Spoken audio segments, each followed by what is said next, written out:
Почитувани гледачи, добро вечер во отвореното студио на телевизија Нова. Како што најавив во вестите со Бојана, по подолго време, освен за чиста политика, ако всушност постои таква, денеска ќе говориме за реална политика, за реални состојби во здравствениот систем, она што можеби најмногу ги интересира граѓаните, кои што за нас се гледачи, а во дадена ситуација и гласачи. Ќе разговараме со доктор Виктор Камиловски, добро вечер, и со доктор Нино Беќаровски, доктор Камиловски од ВМРО ДПМН и доктор Беќаровски од Левицата. Така и седат, значи типични представници на десницата и на левицата, да видиме какви позиции имаат за здравството и така и насловивме емисијата да го ставиме здравството на преглед. Доктор Камиловски, како вие од позиција на партија, владеачка партија, која имаше можност во десетина години да се осврне на здравството, од ваш аспект, да инвестирате, да создавате нешто за кое што сметате дека е добро направено, го оценувате здравството, дали е добро, дали може да биде подобро и кои беа главните столбови на кои што се темелеше здравствената политика на ВМРО ДПМН во изминатите години? Добро вечер на вас лично и на вашите гледачи. Се надевам ќе имаат да слушнат доста добри податоци и факти за здравството, бидејќи со колегава работиме веќе со децении да имаме некој за подолг работен стаж. Видете вака се. Република Македонија е членка на една престижна организација која се нарекува Светска здравствена организација и како држава ние се грижиме за здравјето на нашите граѓани. Всушност, тоа се и милениумските цели на Светската здравствена организација, која што гласи чување и заштита на здравјето на своите граѓани.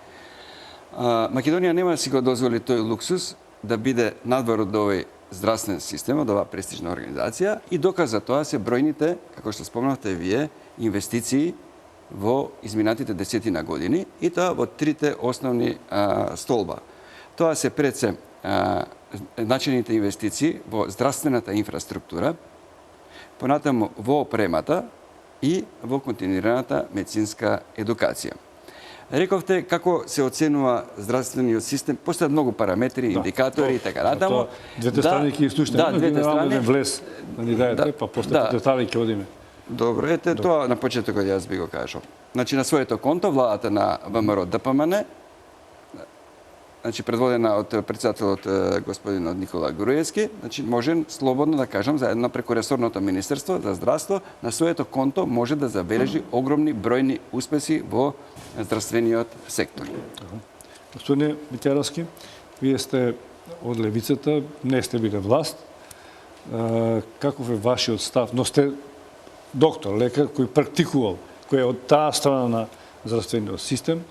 Како вие го доживувавте тоа што ВМРО ДПМН го правеше во здравството? Дали е добро здравството, дали е лошо, дали може да биде подобро и каква е вашата програма како левица, како партија? Добро вечер на вас и на вашите гледачи и благодарам за приликата што можеме вака директно да ги кажеме нашиве ставови, па до некаде и да се спречкаме кога ќе дојде време околу нашите концепти. Значи, левица како нова политичка сила на нашата сцена појде од анализа што се случуваше со здравството во изминатите 25 години. Значи, ние не тргнавме само од периодот во кој што владее ВМРО ДПМН, него во периодот од изминативе 25 години. Анализата што ја направивме на нашиот здравствен систем и на сите здравствени системи во транзиционите земји го покажа следното. Сите држави од бившите транзициони земји забележа изразит раст во падот на здравствениот систем, освен две држави кои што се издвоија и кои што ги зачуваа местата. Би сакал да напоменам дека Југославија во моментот кога се распадна, го имаше 16-тиот најдобар здравствен систем. Во моментот, според сите рангирања, сме некаде од 89 до 121 место во светот и, на жалост, пред некој ден се појави некоја анкета дека сме последен здравствен систем во Европа. Од анализите што ги направивме, дојдовме дека два концепти се успешни, тоа е словенечкиот, кој се уште добро се држи, и естонскиот.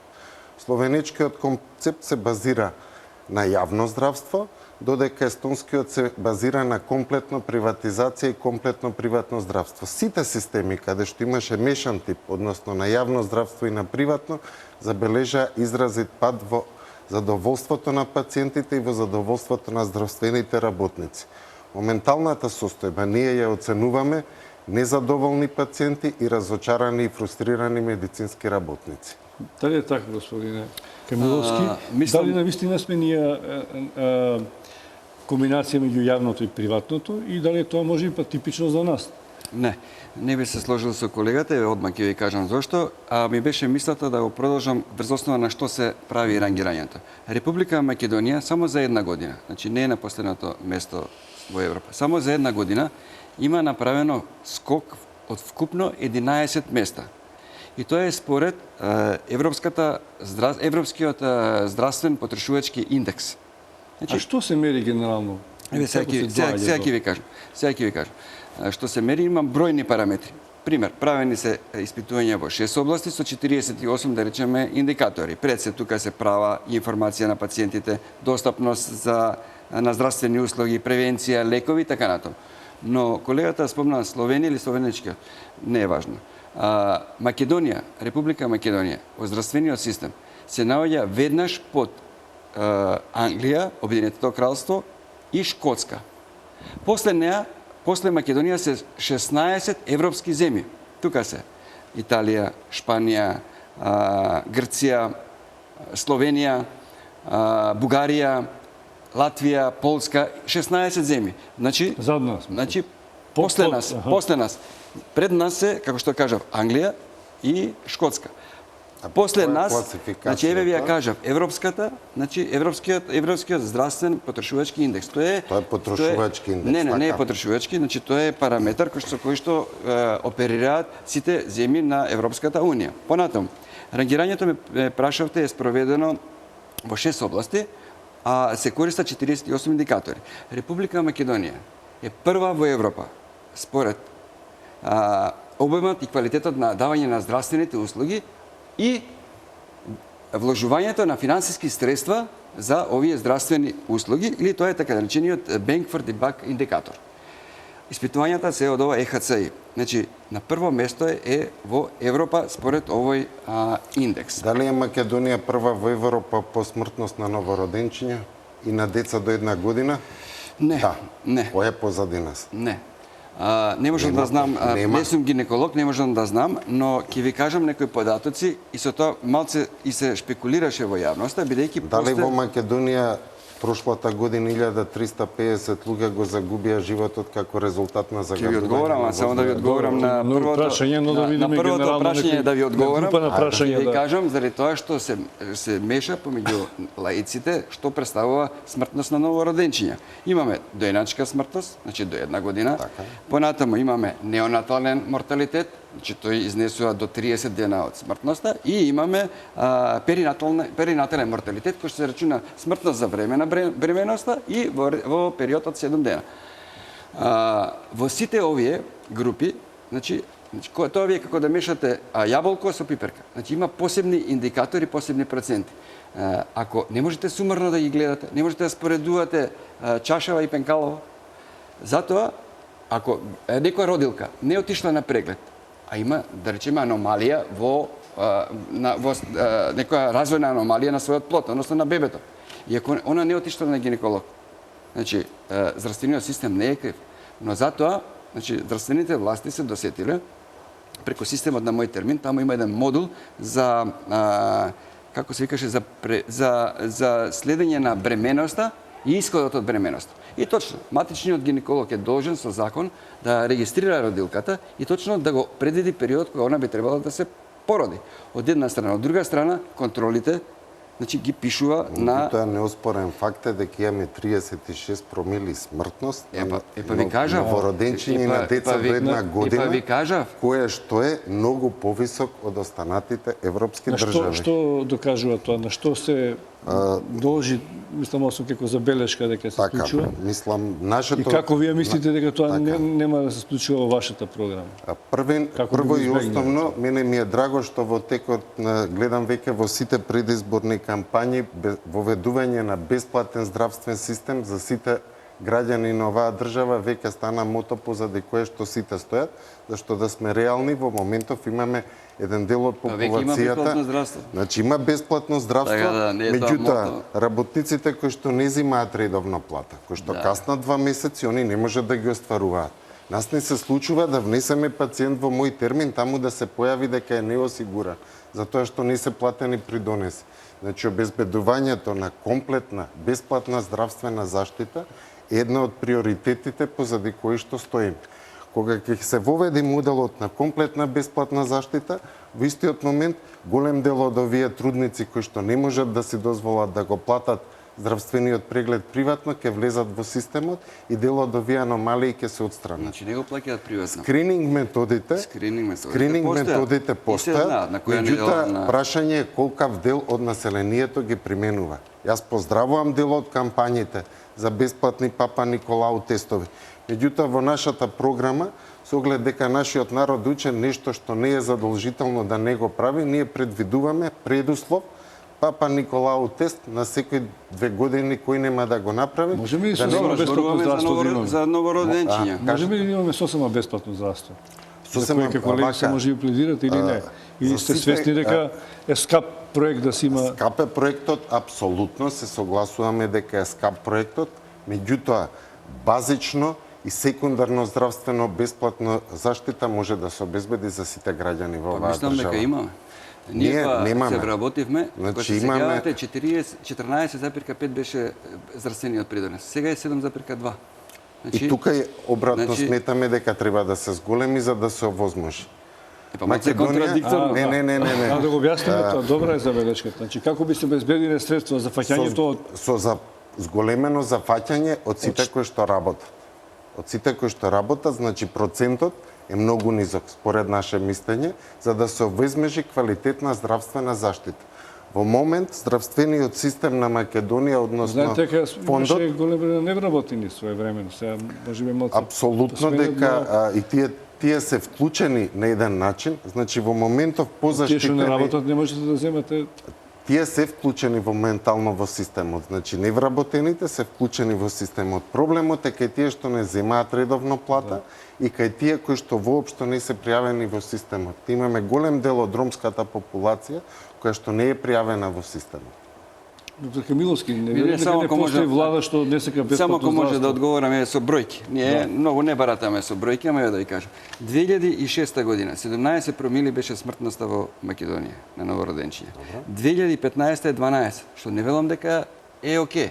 И се уште сме на врвот, така? Не сме на врвот. Значи Која еве е земете, позадина? значи еве земете Шведска, Норвешка индексите, вие земете и ќе ги видите. Не ги знам, не сум гинеколог, не ги знам точно, меѓутоа и бројките сами по себе ви кажуваат. Од 2006 17 промили на 12.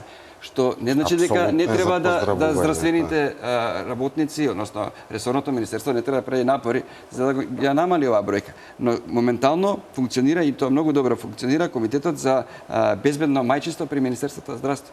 Така да ресорното министерство веќе си има Вака, јас агенда за се слагам дека тоа е важен сегмент, но мислам дека Еве ги само извинете, ги спомнавте од шутка, од Топана, да речеме, некоја мајка што... Значи, како да натера докторот да отиде да се прегледува, ако таа носила мртво родено дете? Значи, можеби нешто можело да се спаси или да не се спаси. И во таа бројка е и таа пациентка. Добро, ќе направиме мала пауза за реклами, а потоа се враќаме и на некои други прашања што се важни за целокупниот здравствен систем, бидејќи ова верувам дека е важно, но не единственото прашање за кое што сакам да разговараме. Одиме со мал блок реклами.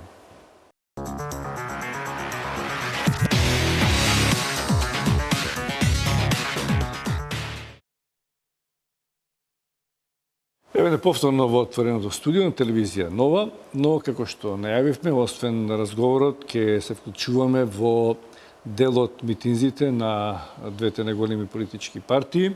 Добиваме сигнали дека митингот во Тетово на владачката ВМРО ДПМН започна. на говорницата гледам дека е лидерот Никола Груевски, па предлагам да слушнеме какви пораки има до граѓаните.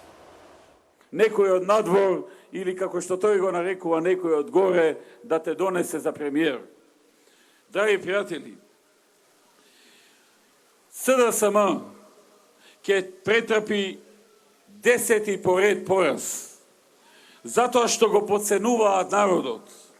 Го подценуваат со многу важни ветувања, со многу неостварливи ветувања, како што е, например, нивниот проект со кој што му ветуваат на народот дека ќе добие уште една плата од 500 евра годишно со нивниот модел за ДДВ-то.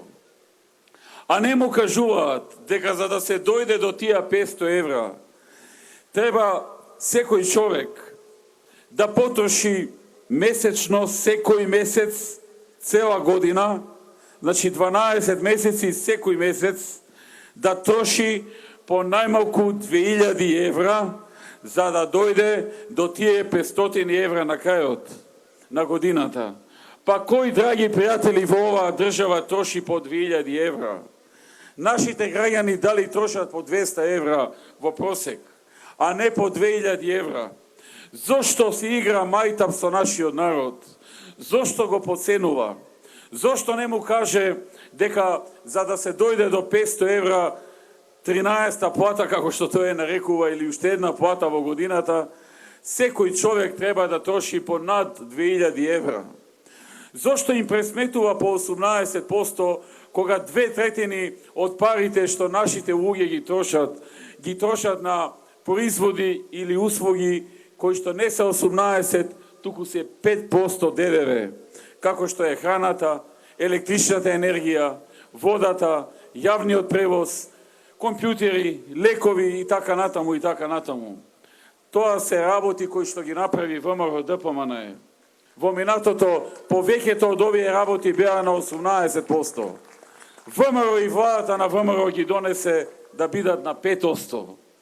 И сега сите оние граѓани со примања што се месечни по 200 или по 300 евра, 2/3 од своите пари ги трошат на стоки и на услуги кои што се на 5%, а не на 18% ДДВ. Драги пријатели, исто така внесува забуна во пресметката. Тие што тоа го ветуваат е дека прво се што се троши, ќе се троши на 18%, а не како што е во реалноста 2/3 на 5%. Второ, на сите расходи што ќе се направат и трошоци, прво треба да се стави 5%, може би за 1/3 18%, а потоа на таа сума што ќе се добива да се пресмета 15%. И ќе видите дека на крајот дали излегуваат 3, 4 или 5.000 денари. Тоа е таа приказна. Тоа не се исто така пари за подценување, но не се 500 евра, не се 30.000 денари. Зошто повторно го лажат народот? И на крајот и тие пари нема да се добијат.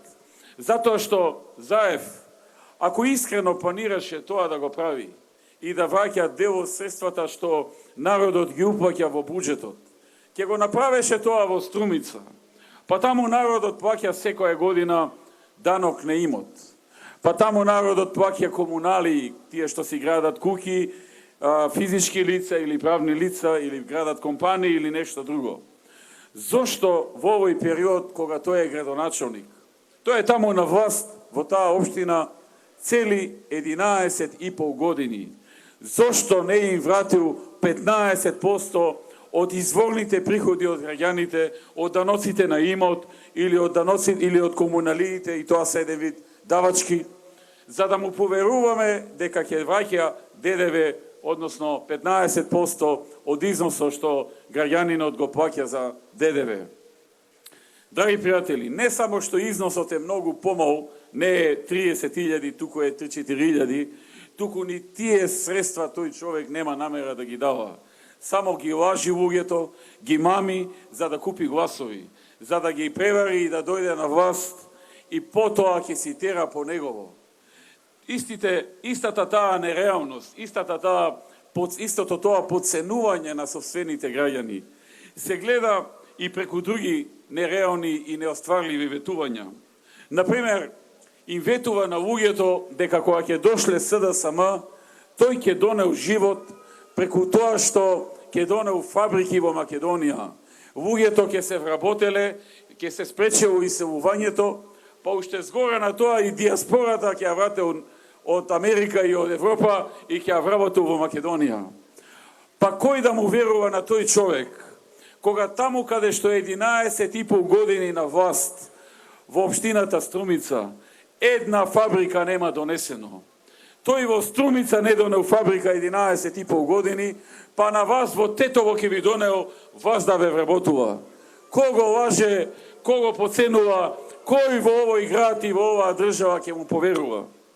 На времето, пред 6-7 години ги лажеше струмичани со тоа што дека ќе направило индустријска зона и дека таму ќе се вработеле 7-8 илјади струмичани и ќе се изграделе фабрики. Одете да ја видите зоната во Струмица. Тоа е една ледина, една ливада, каде што може да сретнете се и се што.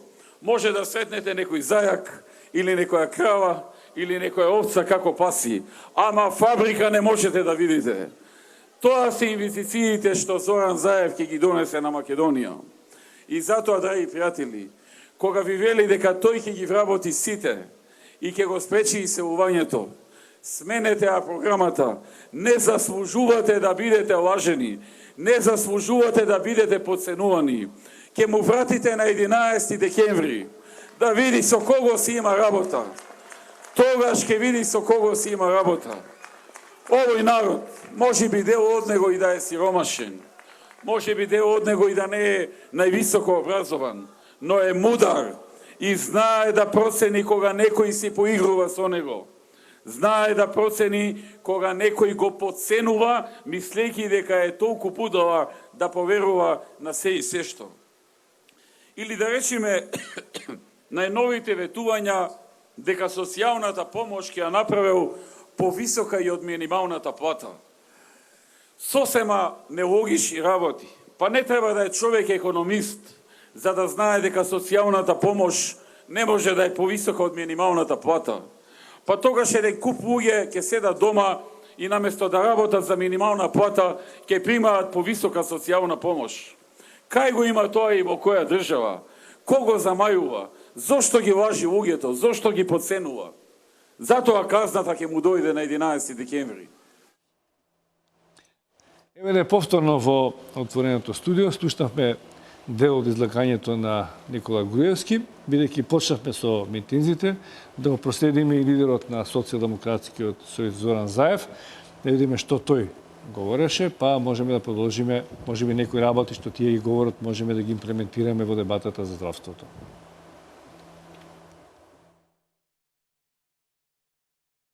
Ве уверувам, тука ќе биде светот.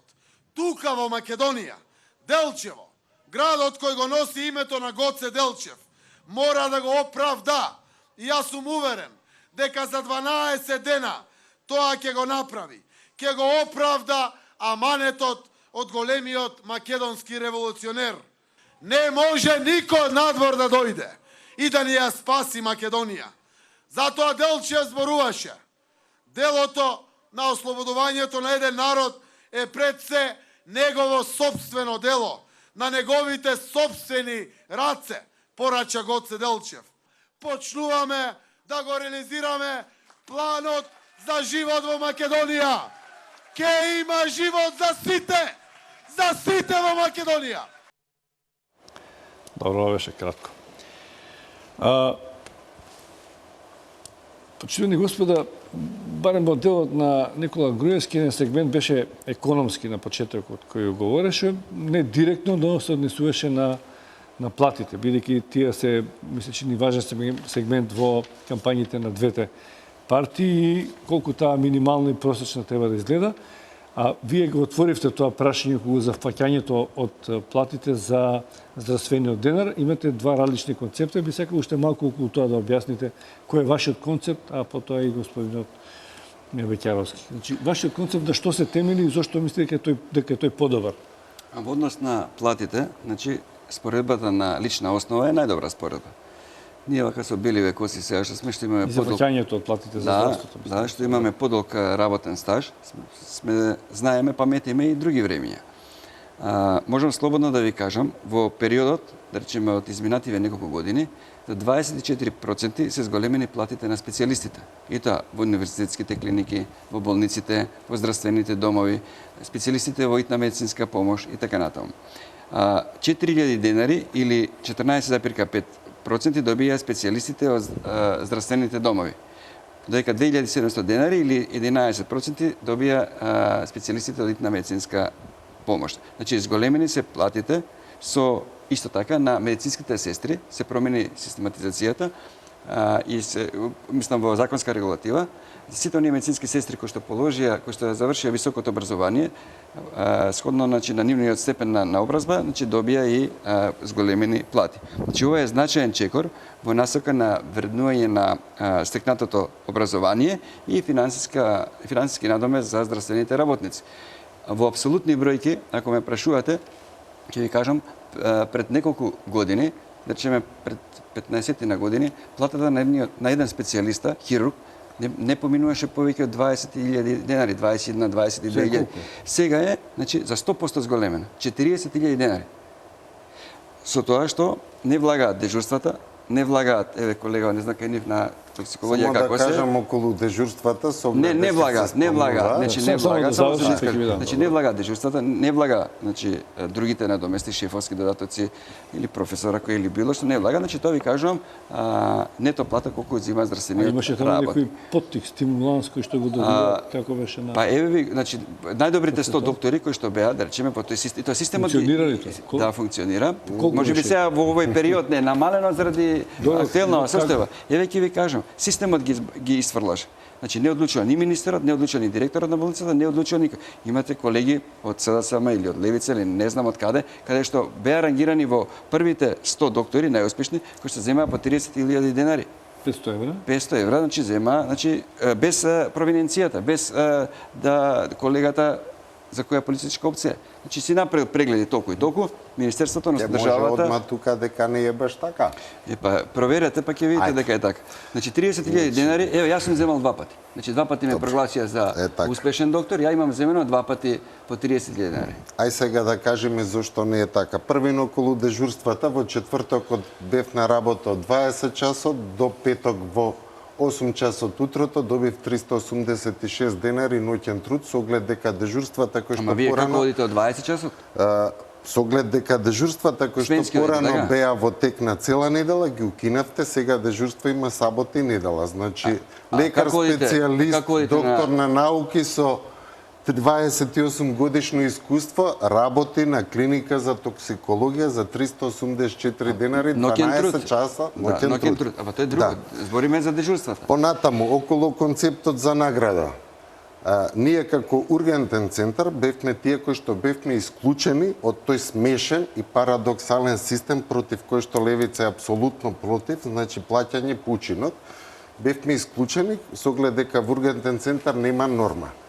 И покрај тоа што бевме исклучени, тројца колеги, кои што случајно сите дојдоа во последниве 3 години, беа наградени, тројцата најмлади колеги, со 30.000 денари на клиника на која што нема плата по учинок. Така што дека најдобрите ги исфрла системот е смешно, затоа што ние не сме во мои термини, кај нас тоа го нема.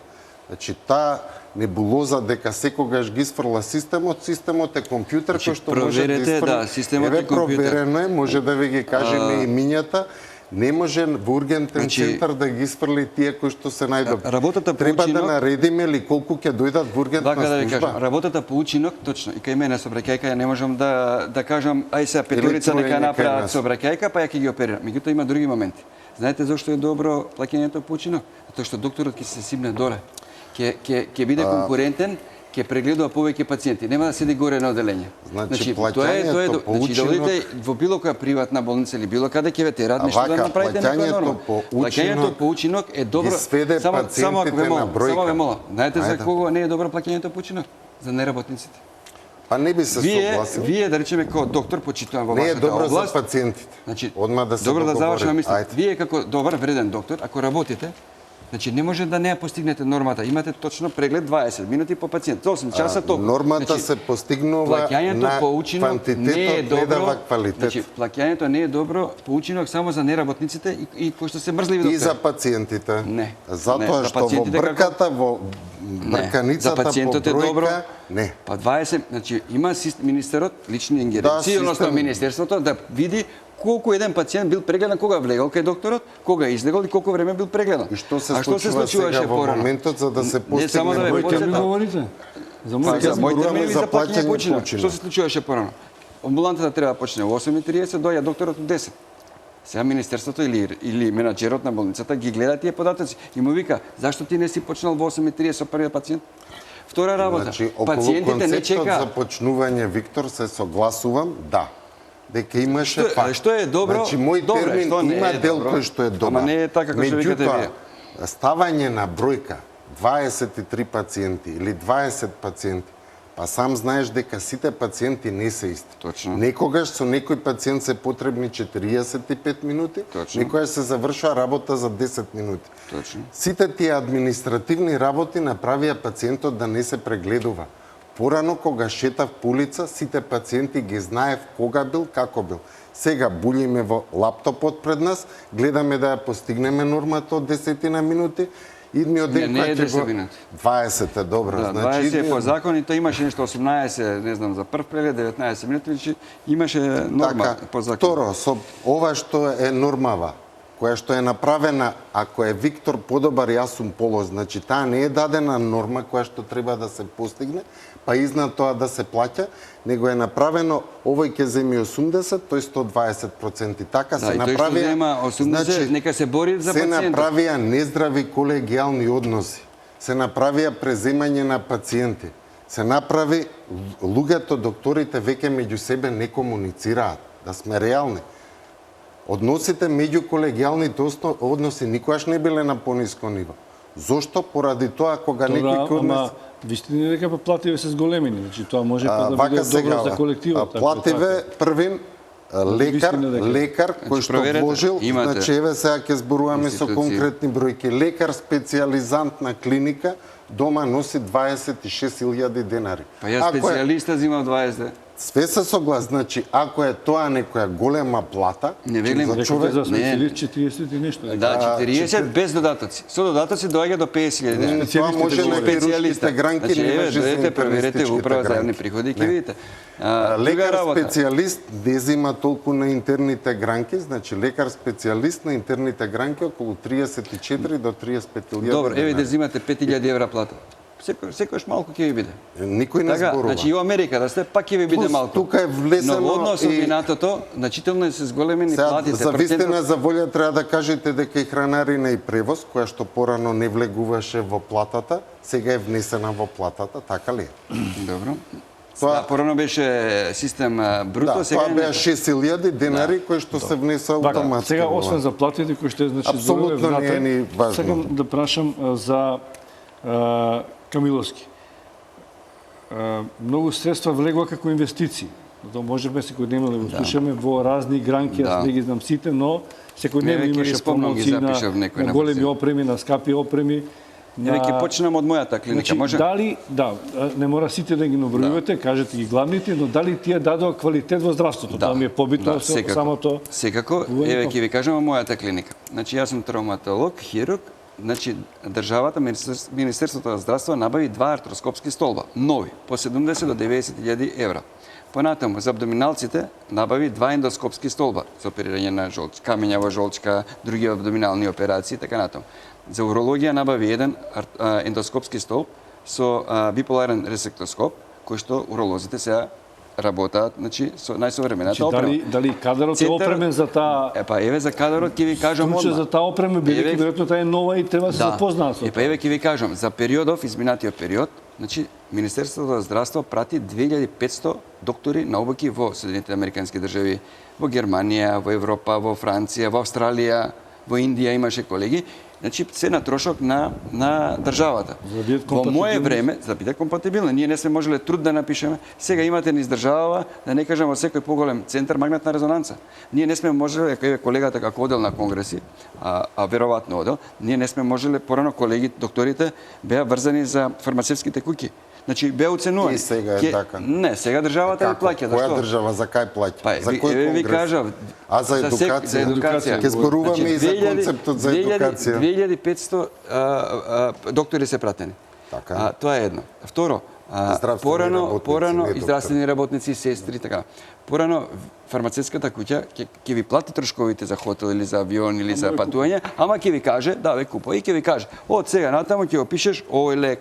И докторот бил ставен во незавидна... Конгрес се исклучиво на тој начин. Значи, зборам никаде во ниедна здравствена установа се едуцираат, но каде после се распредуваат? Дали остануваат главно пак во Скопје, бидејќи цела република пак некој доаѓа? Значи, во зависност од тоа дисперзирано и дали таму лекарите за да нема киксови. Значи, дали е примарно, секундарно или терцијарно здравство, во зависност од доктор. Еве, ја бев 2 пати во Леувен, во Белгија, државата ми плати, во центарот за рамо.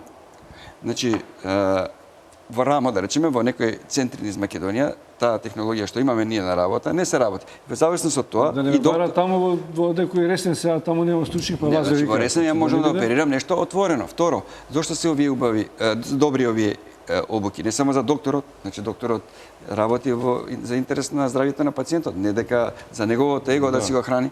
Или да каже, ја бев во Париз, или бев во Америка, или бев во Белгија и толку. Ако не ја имплементира, ако не ја направи таа метода.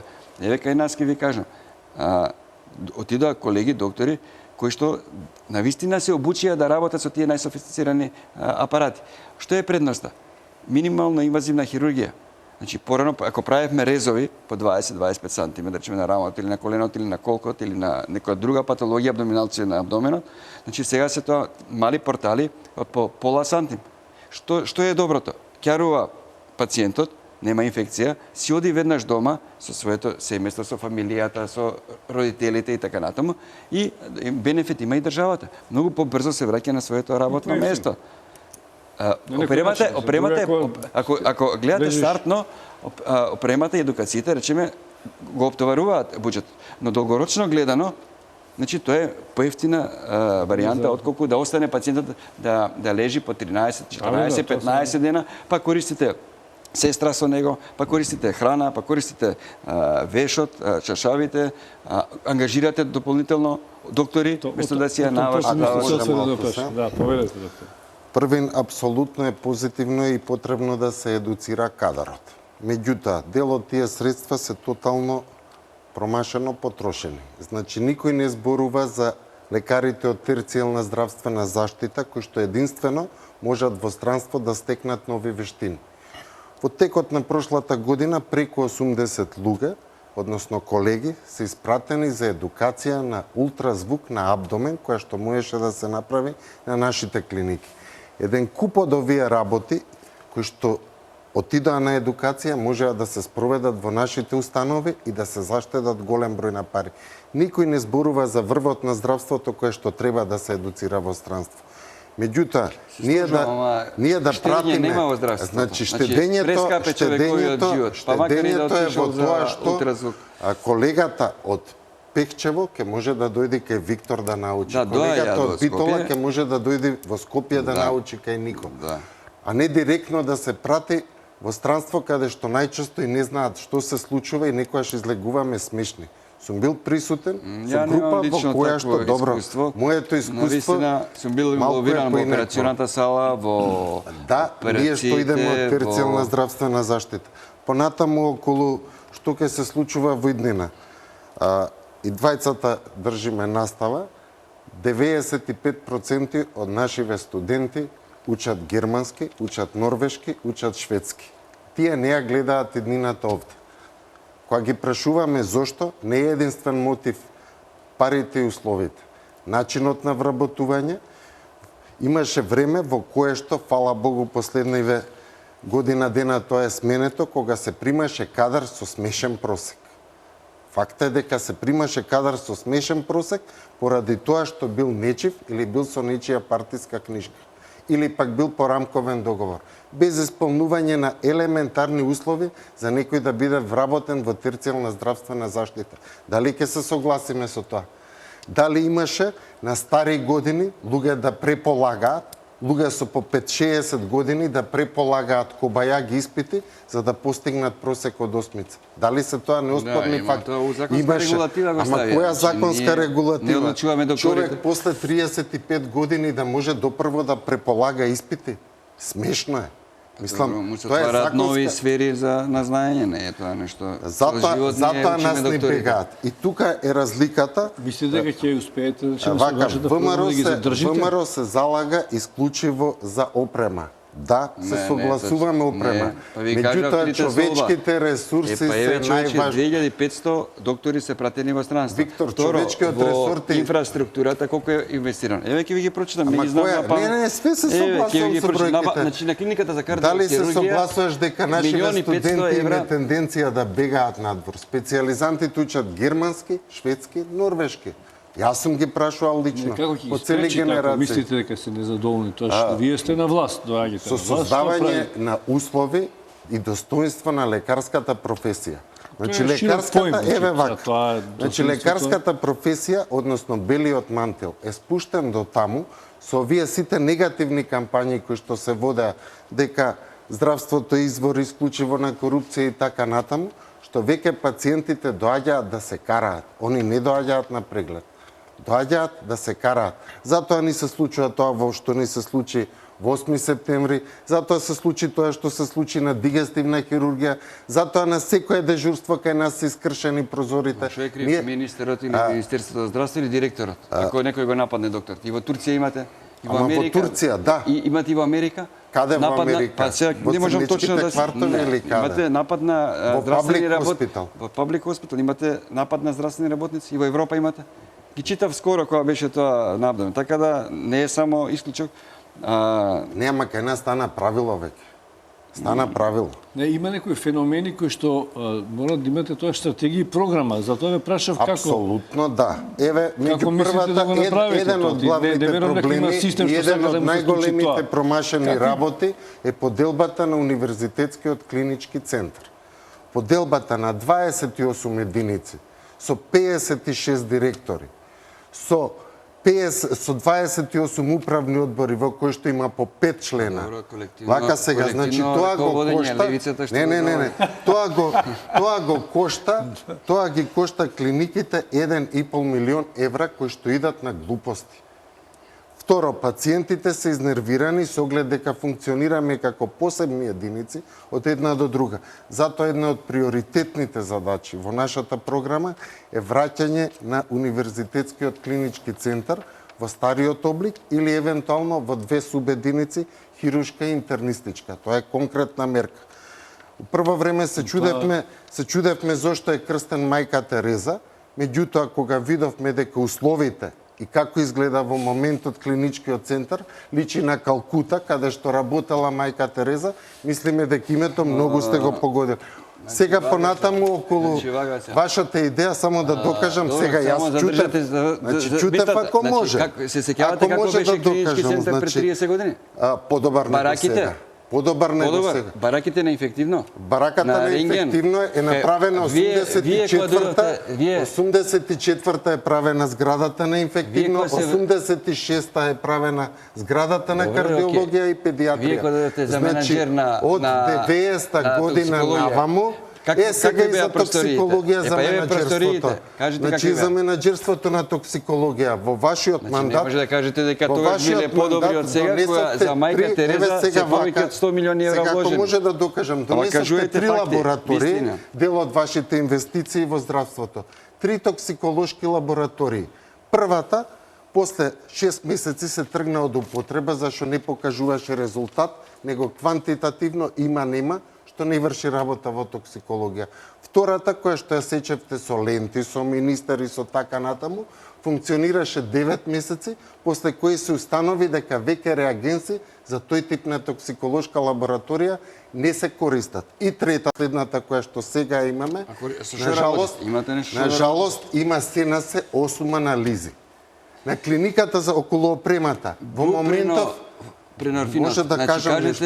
Кажам полека, може ли? Внесен од страна на државата. Да, апсолутно. Ќе зборуваме, само да докажеме, значи, според Европска унија, според стандардите, со оглед дека се залагате за влез во Европска унија, еве да ви кажам, еден од базичните критериуми кога ќе ги водиме преговорите, ако некогаш ги водиме, за влез во Европска унија е основна примарна здравствена заштита да има 6 антидоти, секундарна да има 12 антидоти или противотрови и терцијална да има 24. Добро, имате ли 2 знаете ли со колку располага во моментов врвната терцијална здравствена заштита? Добре, на токсикологија. Имате ли 2 апарати? Не исполнуваме услови, Виктор, за примарна здравствена заштита. Имате ли 3 ендоскопски столба за гастроскоп? Еден имате? Добро. Значи имате нешто. Тој е еден, и сега, понатаму, околу, само да довршам, ако мислам, само да довршам. Колку страни имате? Не, немаме многу.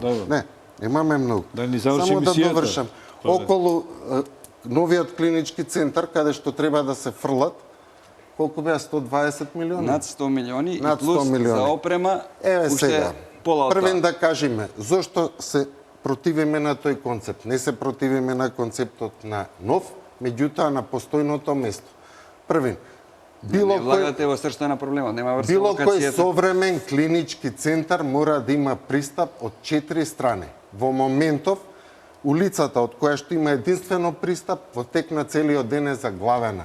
И таа инвестиција, Се мислиме, прави катна гаража на не е катната артиза. гаража внатре проблемот. Како е да се стигне?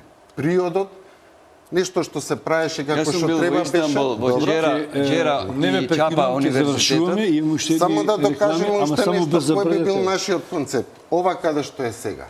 Градење на нов клинички центар на сосема нова локација, а ова е најубавиот дел на Јас ви Скопје. уверувам, тој ќе биде еден од најмодерните клинички Значи, центри. он ќе биде меѓутоа на погрешна локација без пристап. Ако Со најсовремена Имаше истава, дилеми кај да биде, нели?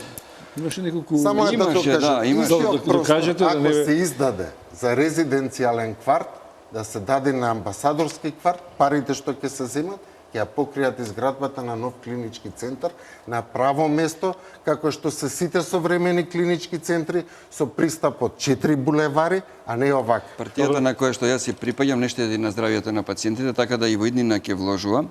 Доктор Само Кимиловски, сакам да ви кажам уште Сега нешто. ќе ви дам ваш зборот, со вас ќе завршиме, бидејќи идеме прво со реклами, а потоа вие. За опремата. Да.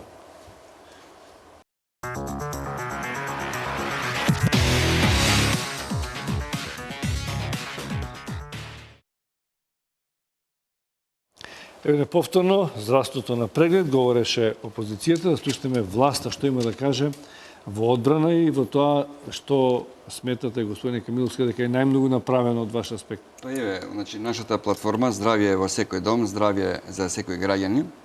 Иначе самата програма да земете да читате, ви кажав, повеќе 2,5 месеца ви треба да прочитате. Па еве ќе ви кажам конкретно, тука ми е пред некои податоци, еве за итната медицинска помош. Набавени се 69 возила Рено со дефибрилатор внатре, со респиратори, со мониторинг на пациентите, со едно педиатриско возило за дечиња и така натаму, во вредност од 275 милиони денари. Понатаму, за пациентите со малигни заболувања, страдања, значи ќе ви кажам, значи компетентно, фондот трошци за брав позитивните кај малигни меланом на кожа, на онкологија го примаат пациентите лекот вемуратенибот во вредност од 8.000 евра. Кај брав негативните, вредноста на лекот што го прима пациентот е 6.000 евра. Сега е во тек постапка во наредниве 10 дена за карцином на бубрезите, ќе примаат сунитинибот во вредност од 3.000 евра. Значи, тоа се се пари кои што државата ги плаќа за и се грижи за своите здравствени работници. Еве ќе ви кажам, почнав за државната кардиохирургија. 1,5 милиони евра се даде. Сега ќе се прави, во програмата е ставена 2 милиони евра хибридна сала, операциона сала. Значи, со сите неопходни, потребни, високо софистицирани апарати. Еве ќе ви кажам, набавени се 3 нови рентген дигитални апарати на мојата клиника. Набавени се на клиниката за онкологија и инсталиран нов линеарен акцелератор за системски тумори. 5 центарот. Еве знаете, доктор се знаете што значи. Значи не е само за да го открие некоја болест, било малигна, било не малигна, туку да го следи текот на терапијата, односно излекувањето. Така да, навистина, ова партија на која што јас си припаѓам, навистина се грижи за здравјето на своите граѓани. Ке ви кажам, во 3 клинички болници, во Битола, во Штип и во Тетово, во изминатите неколку години е инсталирана и пуштена во потреба најсовремена медицинска опрема и тоа, компјутеризирана томограф. Во Јане Сандански, нонсенс било, значи да замисли некој, кој сум студирал јас, дека во Јане Сандански во една поликлиника ќе има компјутеризирана томографија. Еве сега има колку рентгенолози има у држава? Дали не ни се разбегаа сите во приватно здравство? Јас колку што знам 60 и повеќе се на специализација, пошто им предавам нешто. А се на специализација, да. Ама во моментот дали имаме дефицит секаде? Не знам. Дали дело до премата што не употребено? Магнетна резонанца. Ние имаме 8 септември, вие на клиничкиот центар, Битола, Штип, значи пациентите не се малтретираат да доаѓаат во Скопје и да се снимаат за магнетна резонанца. Понатаму го спомнав системот за мој термин. Значи, една соседна држава го веќе работи на тоа, на широко да го имплементира тој систем. Со мој термин пациентите ниту чекаат, докторот си го знае, значи тајмингот колку пациенти има. Понатаму имате многу програми во самиот мој термин. Модулот за имунизација, модулот за диабетичари, менаџирање на диабетичари. Така да Добро што нема време таа тема да отворим и некој ќе беше трагедија. Не беше да биде трагедија, затоа што државата купува инсулини, државата преку овој модул го следи пациентот колку подигнал. А зошто трите најдобри, најпознати фармацевски куќи за инсулини од држава се повлекуваат? Ќе ви одговорам, па затоа што има некои економски мерки. Економски мерки. Има некои критериуми врз основа. Трите најквалитетни инсулински фабрики се повлекуваат. Завршни зборови за крај. Генерално, значи, визијата за здравството, вашата и вашата, господине. Овака, ја нема да зборувам многу за визијата, ќе зборувам со оглед дека ние сме тотално атипична и различна партија од сите останати до сега. Ќе кажам што успеавме да направиме за здравството како опозиција. Значи, првото што го направивме, еве слушавме овде дека програмата има 500 страни, дека е испечатена во 40, 50, 60 илјади примероци, со кои што се уништени 800.000 дрва во државава. Ние решивме нашата програма да ја ставиме електронски, повеќе број. Добро, ние решивме нашата исклучиво електронски, со оглед дека со тоа спасивме 800 дрва. Утре вистина дека Кобеаги ќе се засадат 2 милиона жбунчиња, кои што ништо нема да фати, одиме понатаму.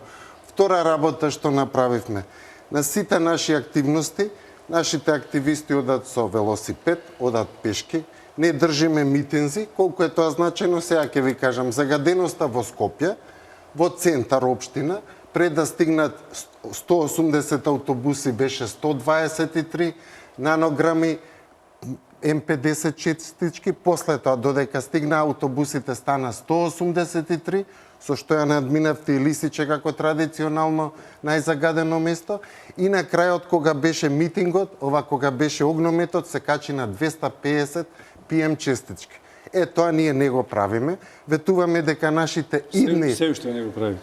Ние ветуваме дека сите наши идни пратеници на работните места ќе доаѓаат или со јавен превоз, или пешки, или пак со велосипед. Ние зборуваме сега за мерки кои што ќе допринесат во моментов и за разлика од некој кој што зимаше по 2000 евра за патни трошкови, нашиве со јавниот престој превоз ќе кошта... Не, од пратеници ве зборуваме кои што доаѓаат. Значи, нашиве пратеници ќе ја коштаат државава по 100 евра месечно. Ние како доктори, дали ќе се сложите? Ние како доктори, како високо рангирани професионалци, кои што се бориме за животот на пациентот.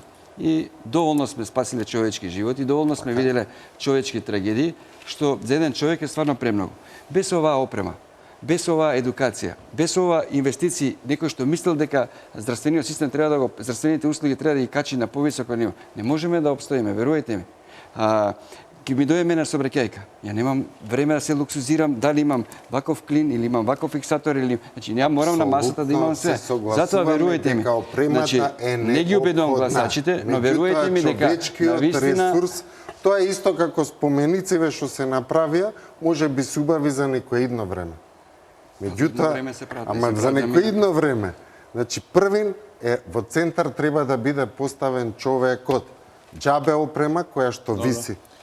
Вашиот последен збор, господин Милосавлjević. Па еве, сакам да кажам, навистина ВМРО ДПМН навистина многу прави за своите граѓани, за пациентите во секторот здравство. Сакам да кажам и пофални зборови за Министерството за здравство, за сите вработени таму, од првиот до последниот. Сакам да кажам дека од било која провиненција да се, бидејќи ние не ги делиме пациентите по идеологија, ги делиме по патологија. Значи, навистина има пожртвувани доктори, и вие, и кај нас у ВМРО и така натаму. Меѓутоа, без оваа констелација, без оваа опрема, без инвестирање во здравството, во вие трите столба, значи инфраструктурата, опремата и едукацијата, ништо не правиме. Добро. 21 век е век на human resources. Без човечкиот фактор, без незадоволни здравствени работници, кои што единствено патот го гледаат излезот во странство, нема идни на македонското здравство. Ке стојат само како неми споменици голем дел од тие инвестиции кои што се направени. Ма ќе стојат и клинички центар Мајка Тереза и клиничка болница во Штип, реконструкцијата во Кумановската болница, Сето тоа е убаво. Во Охрид реконструкција на болницата, Козле, педиатриската болница, да и тие ќе стојат. И каде ќе бидат Источна Македонија веќе ни се исели преку Бугарија цела. Господа, доктори, ви благодарам што бевте гости во оваа дебата. Можеме да слушаме навистина интересни соведувања за здравствениот сектор. Се надам дека без разлика дека должноста е кон граѓаните тој постојано да се развива на овој или оној начин, секогаш може да се најдат подобри варијации и мислам дека секоја власт што ќе дојде ќе работи на начин за подобрување на здравствените услуги. Вам, почитувани гледачи, ви благодарам на вниманието. Доведување и пријатно.